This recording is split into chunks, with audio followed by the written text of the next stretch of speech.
الحمد لله رب العالمين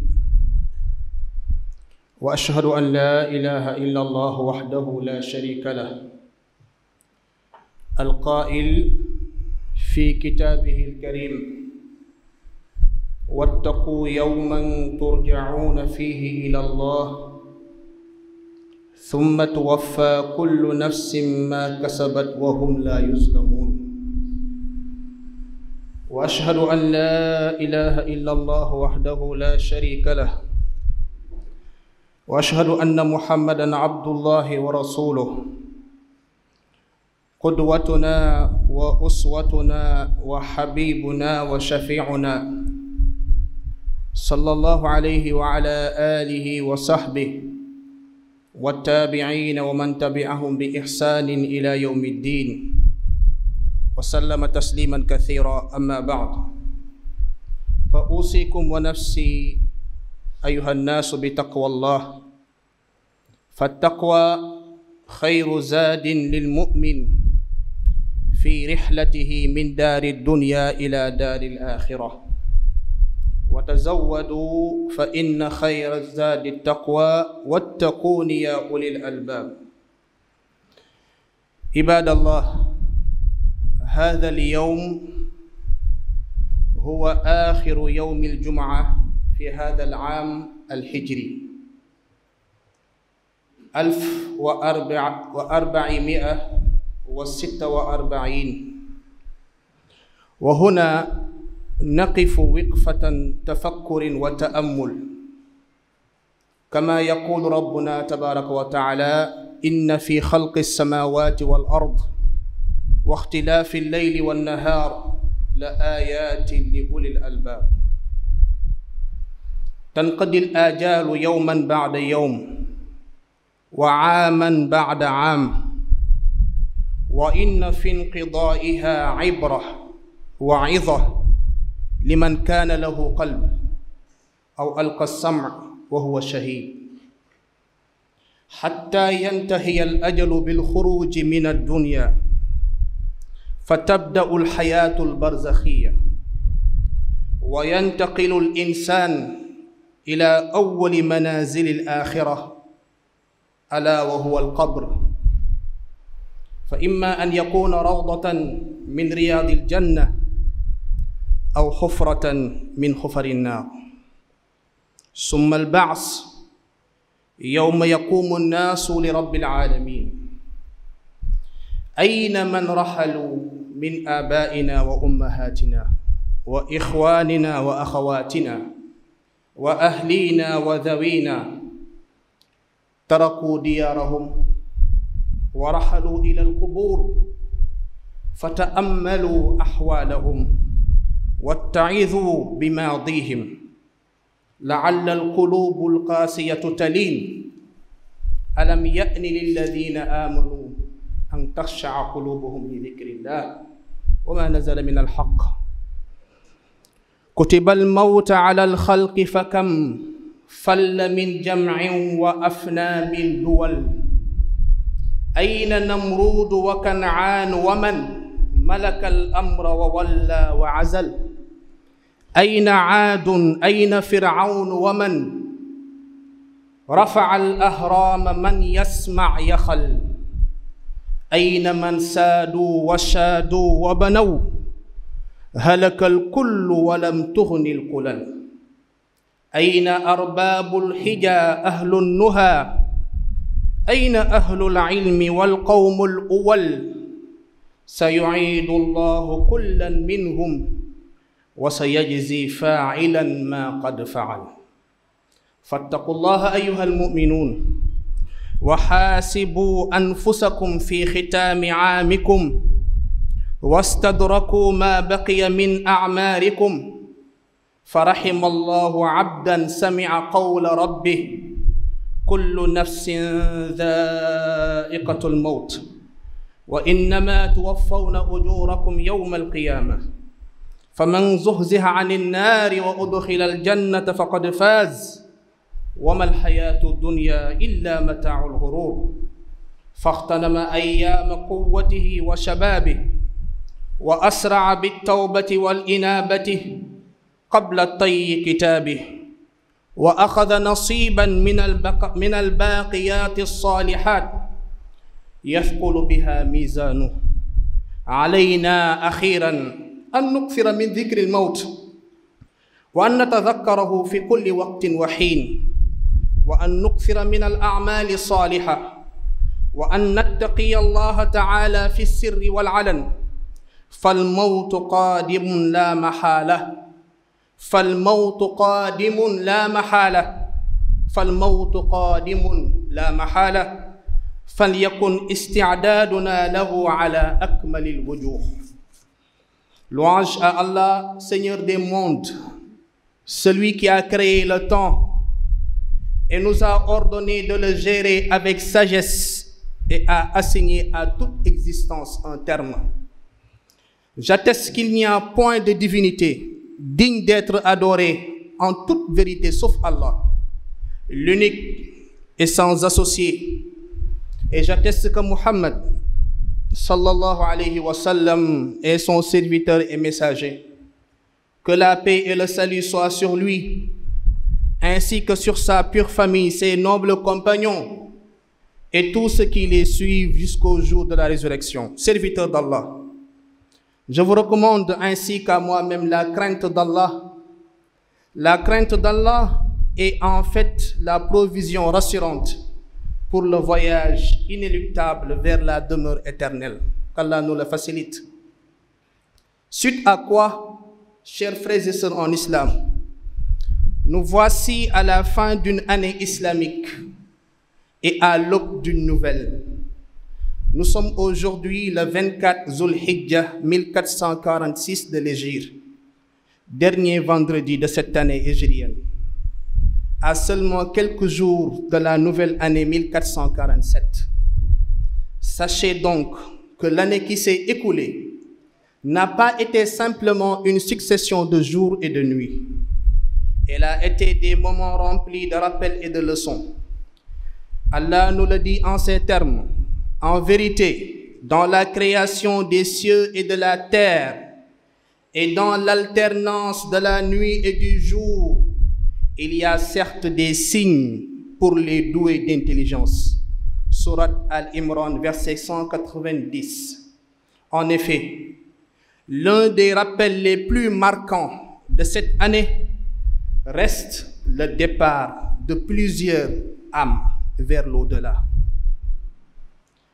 L'année qui vient de s'écouler a vu de nombreuses âmes quitter ce bas monde. Des membres de nos familles,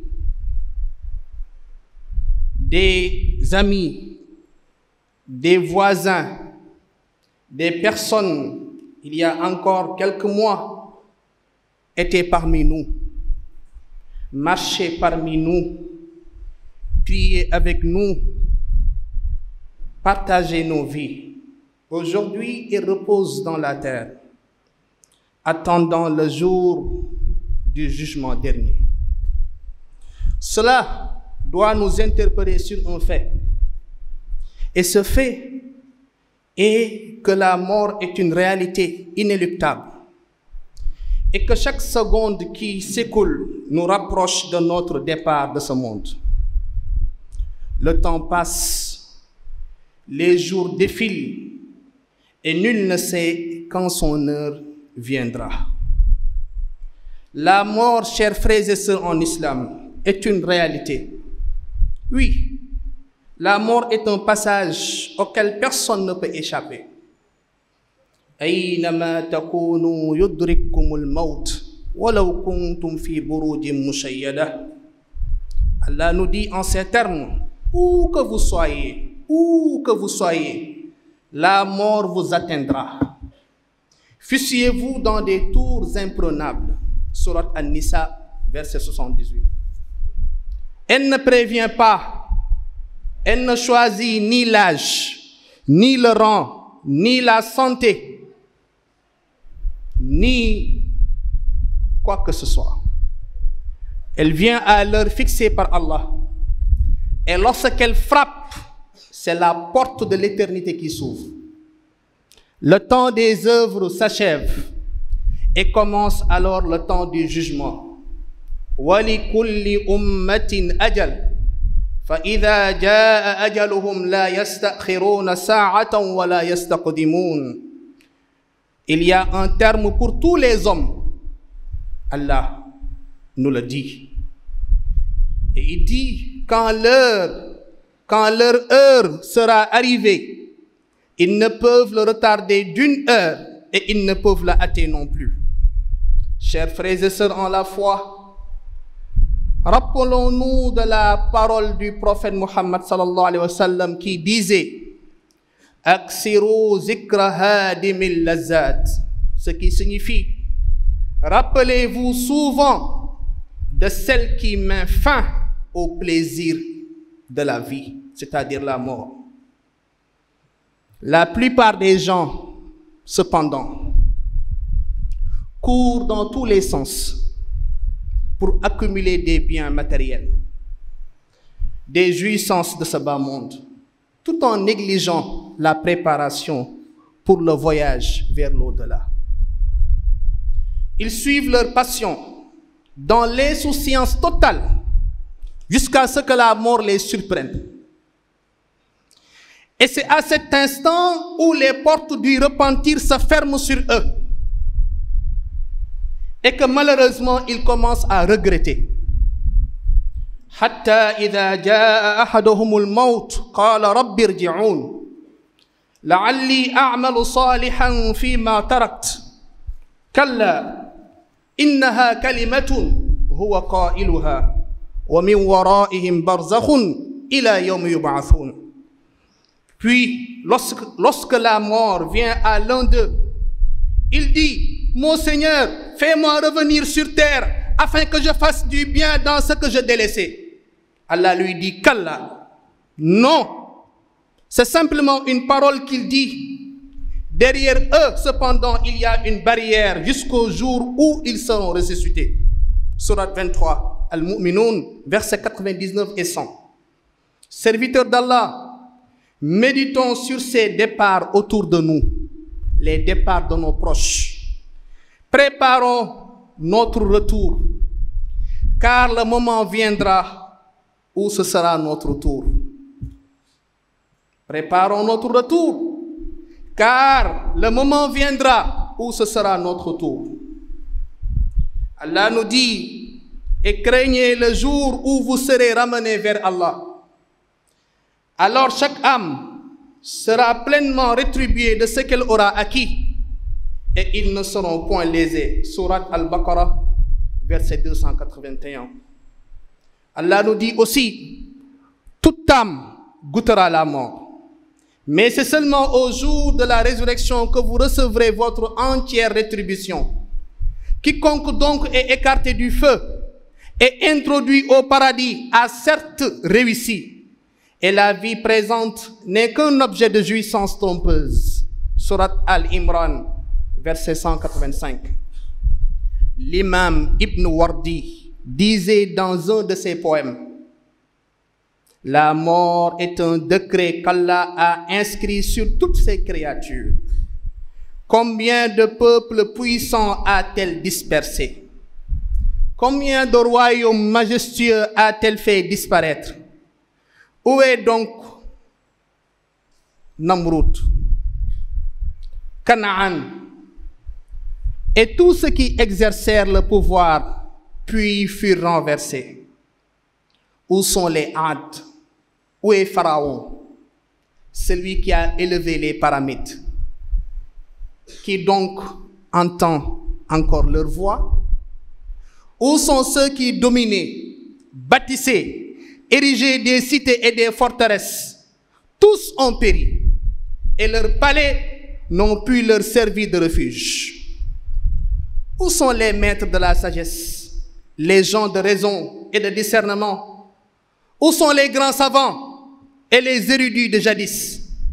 Allah les ressuscitera tous sans exception et il rétribuera chacun selon ses actes. Le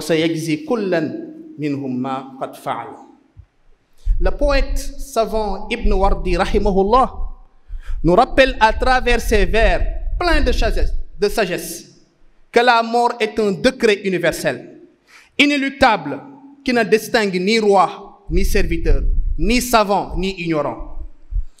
Ayons donc toujours en présence d'esprit que la nuit et le jour constituent des montures qui nous éloignent de la vie d'ici-bas et nous rapprochent de l'au-delà.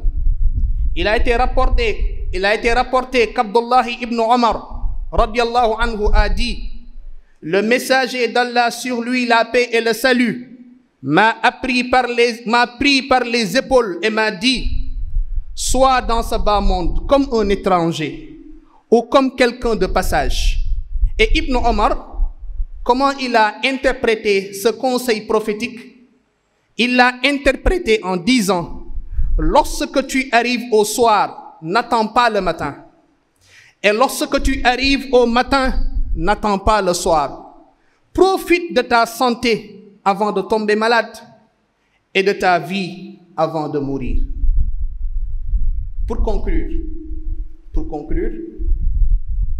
nous vous rappelons, chers frères et sœurs en islam, que la nouvelle année est le moment idéal pour faire le point sur notre situation spirituelle. Une introspection donc s'impose et nous devons nous poser ces questions suivantes. Qu'avons-nous préparé pour ce voyage sans retour? Nos comptes sont-ils en règle avec Allah? Sommes-nous en paix avec les autres? Avons-nous semé le bien qui sera lumière dans nos tombes? Ou bien avons-nous négligé notre âme en délaissant les recommandations d'Allah, en tombant dans les interdictions, la fornication, l'écoute de la musique, le regard du haram, en remettant sans cesse au lendemain la repentance, en disant que nous sommes encore jeunes, il nous reste de la vie. Faisons donc de la repentance un nouveau départ. Un départ vers une vie meilleure. Un pas de plus vers l'obéissance d'Allah et vers la conformité aux enseignements du prophète Mohammed sallallahu alayhi wa sallam. Prenons des résolutions claires et fermes en cette nouvelle année, en décidant d'avoir un programme sérieux pour apprendre notre religion. C'est le départ. Celui qui ne connaît pas Allah, il ne peut pas l'adorer. Et vous avez de la chance, ici à l'UCAD, il y a des cours islamiques gratuits qu'on organise dans cette mosquée. Profitez-en. Deuxième résolution, lire, comprendre, apprendre et méditer sur les versets du Coran. Celui qui connaît le Coran et qui met en pratique ses enseignements ne peut pas être une personne mauvaise. C'est impossible. Les meilleurs parmi les hommes et les femmes sont ceux qui apprennent le Coran et qui mettent en pratique ses enseignements. Apprenons donc le Coran en cette nouvelle année. 3. Prendre comme référence et modèle absolu notre cher bien-aimé Muhammad sallallahu alayhi wa sallam sur ces 24 heures. Qu'est-ce qu'il disait lorsqu'il se réveillait du sommeil? Avant de dormir, qu'est-ce qu'il disait? Comment il portait ses habits? Comment il se comportait avec ses épouses, ses enfants et dans la société? Prenons-le comme modèle absolu, sallallahu alayhi wa sallam. Wa in tuti'uhu tahtadu. Améliorer nos comportements en étant bienfaisants envers nos proches, nos papas, nos mamans, nos frères et sœurs, nos enfants, nos voisins et les créatures d'Allah dans leur diversité. Sans exception, toutes les créatures, même le chat qui rôde dans la maison, soient bienfaisants envers lui. Et pour terminer, trouver des gens pieux qui nous tiennent compagnie, c'est-à-dire avoir une bonne fréquentation. إن في ذلك لذكرى لمن كان له قلب أو ألقى السمع وهو شهيد. أقول قولي هذا وأستغفر الله لي ولكم.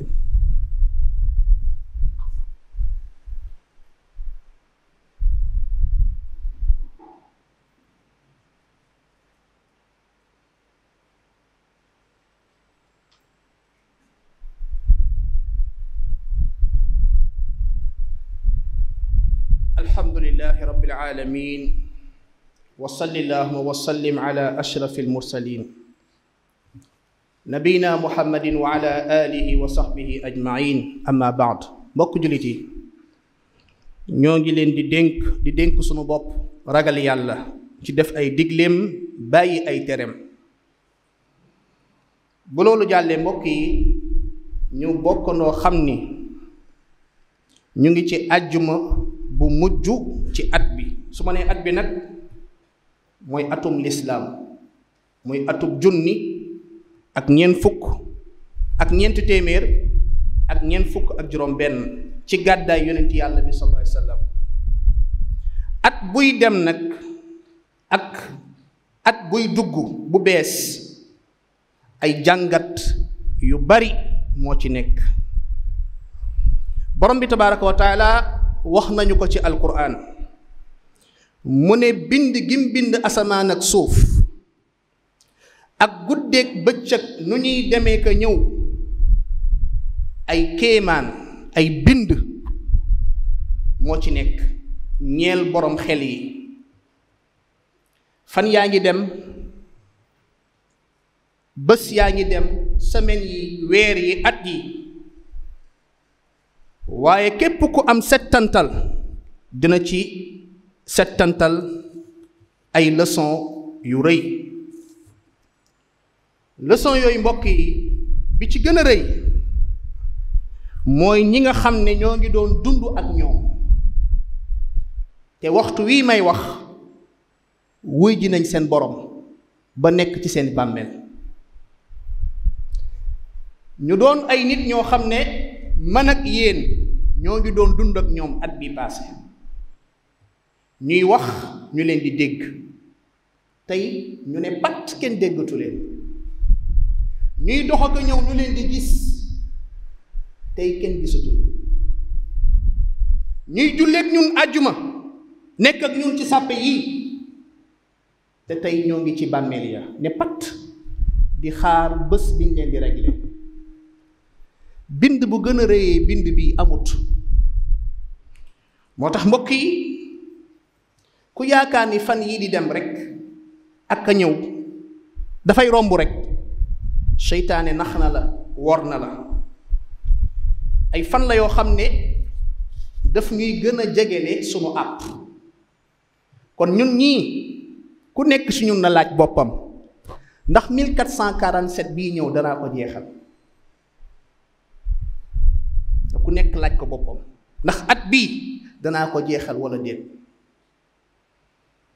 te nag dee moom xàmmewul mag, xàmmewul xale, xàmmewul buur, xàmmewul baadoola, xàmmewul ku wér, xàmmewul ku wérati. ab àpp la boo xam ne, délai la boo xam ne bu jotee rek borom da koy def. duñ ko yokkal seconde, duñ ko wàññil seconde, ndax décret divin la. yàlla mi nga xam ne moo domine ñépp, mën ñépp, am sañ-sañ ci ñépp, moo koy wàcce ci jaamam. kenn du ci mën dara, du docteur, du papa, du yaay, du sëriñ. bu jotee rek nga wuy ji sa borom. moo tax yàlla nee na koo gis rek am na délai, koo gis góor ak jigéen, mag ak ndaw. nee na bu àpp bi agsee duñ ko yokkal benn waxtu, duñ ko wàññil benn waxtu. loolu waral yonent yàlla bi sallallahu alayhi wa sallam bokk ci lim ñu dénk, nee na foo leen tollu dee leen fàttaliku loolu nga xam ne mooy màbb bànneex yi. ñu ne ko la mooy màbb bànneex yi, mu ne dee. waaye nag ñu bari ci mbokk yi ñu bari ci mbokk yi àdduna war na leen. seytaane nax na leen ba ñu jàppee àddina bi kër fàtte dee bam tax leen a nuur ci ay bàkkaar rawatina ndaw ñi. góor boo xam ne xàmmeewul jigéen bu mu takk ak bu mu takkul fu mu yëgee bànnee xam rek faj. seytaane nax na la. am ñoo xam ne ñoo ngi xool lu xaraam di déglu lu xaraam di dem fu yàlla gërëmul. ñooñu mooy ñi nga xam ne dañuy nekk ca la leen neex ba dee betti leen ñu naan sunu borom delloo ñu ci àddina ndax ñu mën a yóbbaale àllaaxira jëf ju baax. yàlla mu ne mukk ci àddina. awalam nu ammirkum maa yatazakkaru fiihi man tazakkar wa jaakumu nazir. waa xanaa joxuma leen woon dund bu doy, dund boo xam ne képp koo xam ne am na xel bëgg waaru dellu ci yàlla mënoon na cee profité waaru. dund nga ba am 25 ans 30 ans 40 ans joxoo yàlla dara nekk ci li iblis bëgg di ci xëy di ci gont. yàlla mu ne yow yaa tànnoon loolu ba dee dikk nga naan dellu. la nekk sa kanam kañ mooy barsax te fa ngay nekk ba keroog may dekkil sama jaam yépp àtte leen. moo tax mbokk jullit yi yàlla nee na ragal leen waajal leen bés buñ leen di tëral cib jaag. bés buñ leen di tëral cib jaag bàyyi leen xel bés boobu.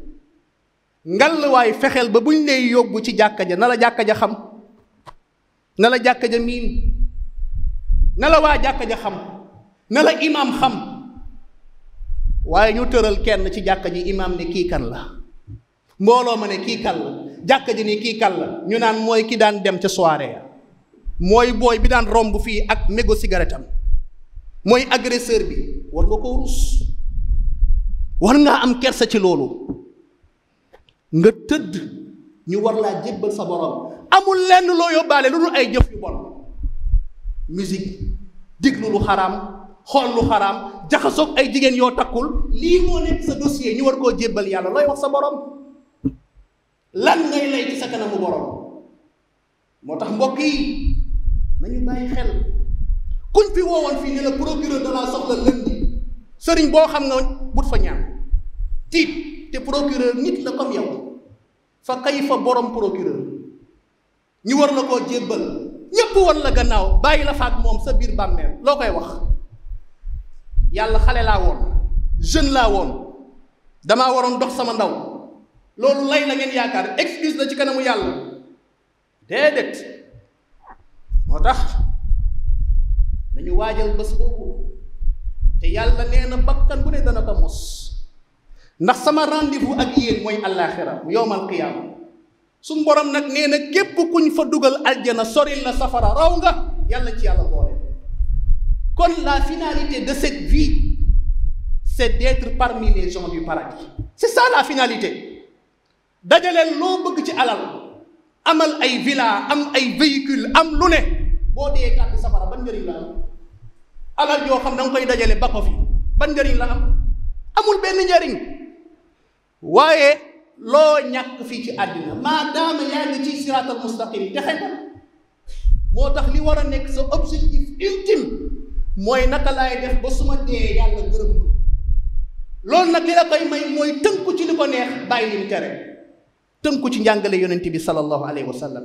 leneen loo am ci àddina accessoire la. même boo amul kër sax yàlla du la ko laaj. waaye ama lu la neex fii ci àddina, boo dëppoowul ak sa ngërmande borom rek jàmm dalul. moo tax Ibn Wardi nee na deelu yàlla dogal la ci bépp jaam, kenn du jaas. nee na ana buur yi fi jaaroon, ñoom ñépp seen royaume yàlla dindi na ko fi, jaarale ko ci dee. mu tàmbalee lim buur yooyu, mu ne ana Namrud, ana Kanaan, ana Firawna, ana ñu. mu ne Firawna moom mi nga xam ne moo mbëru woon, yaakaar ni moom mbir yépp moom mooy ci loxoom la nekk, dem ba ne ana rabbukumul aala, ana mu tey moom mi tabaxoon pyramide yi. mu ne ana ñi doon dominer, doon tabax ay tabax yu kawe, mu ne halakal kullu, ñoom ñépp faatu nañ, te amu ci kenn koo xam ne te bàyyi na la fi. mu ne ana borom xam-xam yi fi jaaroon, ana nit ñu baax ñi. mu ne ñoom ñépp yàlla dana leen dekkil fay leen seeni jëf. moo tax mbokk jullit yi ku nekk ci ñun war na di waaj fu mu toll waaja la may wax ca weeru koor buy yeewaate xëdd lan lay wax? jóg leen waaj jot na. mbokk yi nañu waaj bés bu ñuy dellu ci yàlla, ndax waaj jot na de balaa mu lay bett.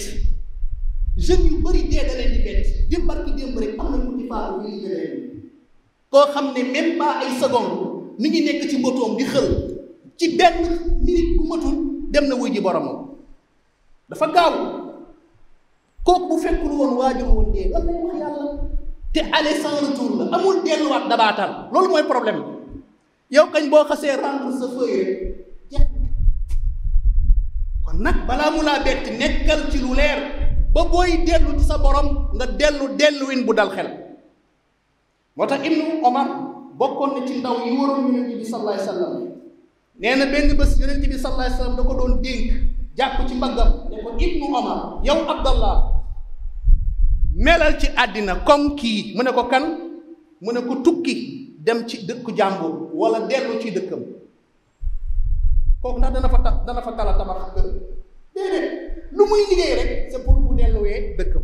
mu ne ko melal ni kooku mooy jàppel àddina jaarukaay da ngay ñibbi ji àllaaxira. moo tax Ibn Mas'ud nam déggee woon wax jooju mooy saa yu ma yendoo damaa gëm ni du ma fanaan, saa yu ma fanaanee damaa gëm ni du ma yendu. sama wér-gu-yaram gi naa ci profitoo balaa feebar a ñëw ak dee. sama dund gi naa ci profitoo nekk ci lu neex yàlla balaa dee wa ñëw. moo tax mbokk yi at bu yees ci lay daanalee occasion la pour def lu ñu tuddee introspection. gis ngeen entreprise yéen ay jàngkat ngeen xam ngeen bilan de fin d'exercice bu décembre jotee dañuy xool seen journal, xool seen comptabilité, xool actif bi mooy lañ baaxal ci at bi, xool naka lañ koy yokkee ci at bi mooy N+1, xool passif yi mooy lañ yàqule ci at bi, xool nuñ koy wàññee wala nuñ koy bàyyee ci N+1. doomu aadama nag moo gën a yelloo def bilan personnel. at bii wees lan laa def ci lu neexul sama borom? daan naa déglu musique, sàllaawu naa ko bàyyi. daan naa jaxasoo jigéen joo xam ne daganuma, danaa ko bàyyi. daan naa bokkaale yàlla, danaa ko bàyyi. daan naa wute Yonent bi sallallahu alayhi wa sallam, danaa ko bàyyi. at bii may ñëw nga xam ne page bu bees tàkk la, lii laa fas yéene def mooy lan? tuub. repentir nag sincère. waxuma tuub astaghfirullah 70 fois joxante gars yi rendez-vous dem mooy ji yàlla, déedéet. mooy tuub boo xam ne day ànd ak regret ci lu wees, yéene dootoo dellu ci lu bon, bàyyi mooy yàlla comme ni ko borom Laxdari yi waxe. nga fas yéene nag tëral nag programme bu bees, tàmbalee ko ci jàng sa diine. parce que ku xamul yàlla mënoo koo jaamu. lu bëri ci jeunesse bi li leen dal ba tax ñu nekk ci ay mooy yàlla mooy ñàkk xam yàlla. te yéen am ngeen chance fii ci université am na fi ay cours ci jàkka ji gratuit, nga ñëw fi jàng alquran ba mën lii te doo fay dara.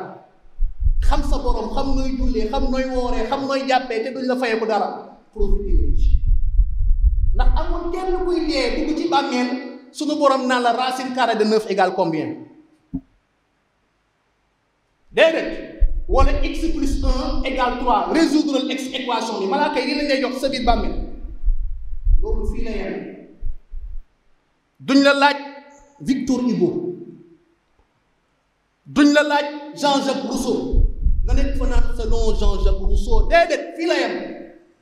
boo duggee ci bàmmeel man rabbuka, kuy sa borom, yàlla mi la bind mooy kan? nga tontu. mooy examen bi de na nga ko waajal. maa diinuka, ci ban diine nga ko doon jaamoo? nga tontu. man nabiyu ko, yàlla mi nga doon jaamu ci l'islam ci koo ko doon jàngee muy Muhammad. nañ préparer question yi. beneen bi nag ñu jàng alquran bi ci méditer, ndax alquran mooy buntu baax. ku baax rek démb alquran la baaxal, ku baax tey alquran la baaxal ku baax ëllëg alquran la baaxal yonent bi sallallahu alayhi wa sallam ko wax nee na xayrukum man taallama alquran wa allama ñi gën ci yéen mooy ñi jàng alquran di ko jàngale di ko appliquer boo paree nag nga décider def Moustapha Muhammad sallallahu alayhi wa sallam royukaay ci lépp defar say comportement sa jikko nga xoolaat ko boo daan fen bawal fen boo daan jëw bàyyi deru jàmbur yi bu leen yàq seen der boo doon jël alal joo moomul ba ko te nga dëppoog xadis ba al muslimu man salima al muslimuna min lisaanihi wa yadihi jullit dëgg mooy koo xam ne du lor ay mbokk jullitam ci làmmiñam ak loxoom nga nekk jàmm borom jàmm yéene ñëpp jàmm ba muus bi nekk sa biir kër nga yéene ko jàmm bul ko lor defaral sa jikko bi mujjee nag mooy nga am ay àndandoo yu baax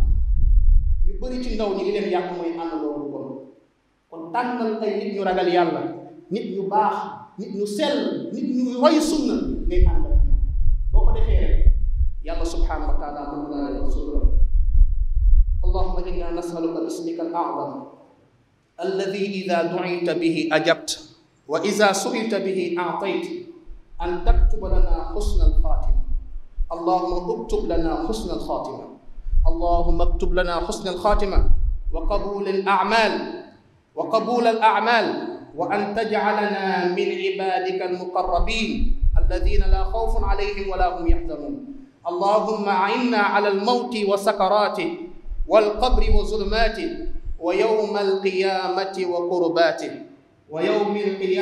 وقرباته اللهم من علينا بتوبة نصوح قبل الموت وبشهادة عند الموت وبرحمة بعد الموت يا رب العالمين اللهم حبب إلينا الإيمان وزينه في قلوبنا وكره إلينا الكفر والفسوق والعصيان واجعلنا من الراشدين اللهم اجعل خير أعمالنا آخرها وخير أعمالنا خواتمها وخير أيامنا يوم نلقاك فيه يا سميع الدعاء ربنا آتنا في الدنيا حسنة وفي الآخرة حسنة وقنا عذاب النار وادخلنا الجنة مع الأبرار يا عزيز يا غفار يا رب العالمين وصل اللهم وسلم على نبينا محمد وارض اللهم عن خلفائه الراشدين أبي بكر وعمر وعثمان وعلي وعن سائر الصحابة أجمعين ومن تبعهم بإحسان إلى يوم الدين وعنا معهم بعفوك وجودك وكرمك يا أكرم الأكرمين سبحان ربك رب العزة عما يصفون وسلام على المرسلين والحمد لله